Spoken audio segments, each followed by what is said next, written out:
All right, we back with a free agent spotlight once again, where we spotlight potential Detroit Lions that can, come here via free agency. Appreciate everybody for checking in. Motor City Sports Talk, we in the building, man. And Dante Fowler got traded from Jacksonville to Los Angeles Rams. He made a very impactful play that sent them to the Super Bowl by beating the New Orleans Saints. And he's a hybrid 3-4 pass rusher. Yesterday we talked about Jadeveon Clowney. Today we're talking about Dante Fowler. And I think he's right up the Lions' alley.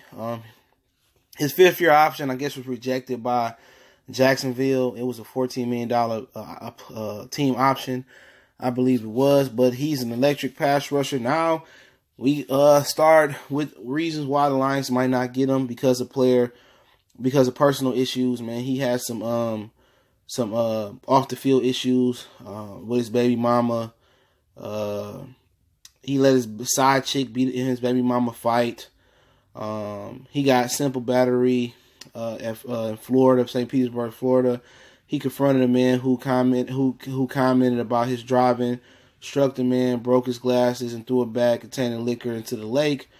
He was released. So he got some little petty stuff. It ain't nothing catastrophic, huge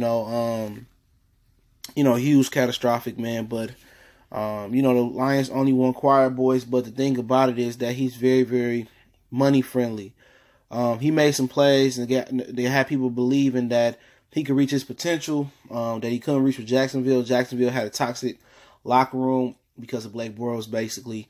But he never really showed what he got in that environment. And sometimes if you remove a player from a certain environment and put him in a winning environment or a different environment, they produce, and he produced beautifully next to Aaron Donald and Dominican Sue. He could play 4-3, 3-4 linebacker. He can put his hand in the dirt.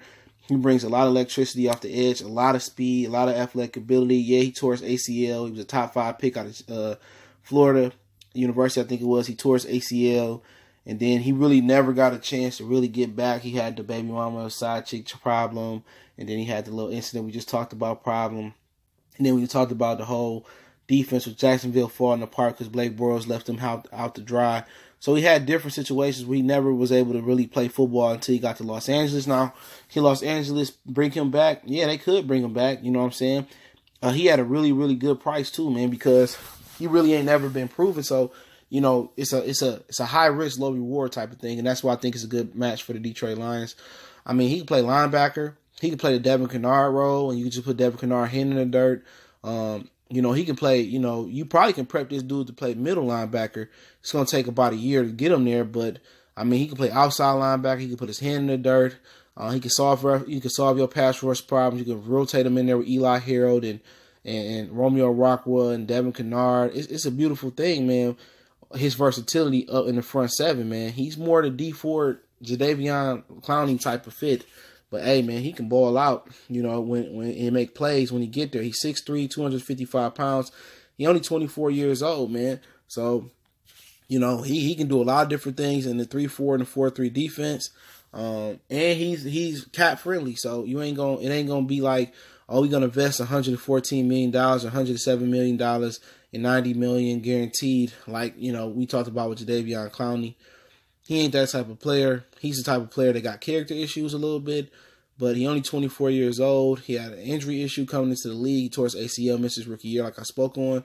But I can see him helping the Lions in several different facets. I mean, he can play next to Jared Davis in pass rushing downs. He can put his hand in the dirt. He can rush off the edge standing up. I mean, he's like a Swiss Army knife for the Detroit Lions, in my opinion, potentially. And I like the fit. If they want to be cheap and frugal, they're going to take some character issues and really put a nice support staff around him, like the Rams did with Janoris Jenkins and then many other players. Des Bryant had situations, but sometimes you got to rehabilitate, players, and you'll reap the benefits. Tyreek Hill, Cleveland can reap the benefits from Kareem Hunt. They had to kind of rehabilitate Baker Mayfield's image, kind of some things he went through in college. So you just can't say, oh man, we just not gonna take chances on players with a little bit of questionable, character history. No, you got to. People make mistakes. You know what I'm saying? And Detroit is not in no position of organization to say, oh man, we only want high character guys. No, you know what I'm saying? You're not a premier or tier 1, tier 2, or probably a tier 3 destination market. So you got to take it how you get it. But hey, let me know what y'all think about Dante Fowler coming to the D. I really doubt he'll be franchise tagged. But don't forget, we on Facebook, Twitter, Instagram. You can always reach out to me in the email as well. DM me on social media if you got a business question, inquiry, sponsorship, or video request. Appreciate everybody for holding us down, man. Keep sharing the videos, keep hitting the subscribe button, keep hitting the bell icon button, keep commenting, keep thumbs up, keep thumbs down. I'm just going to keep talking the truth, so nobody really push my opinion one way or another. It's my channel, CJ Goodfellow, Motor City Sports Talk. Blessings to everybody.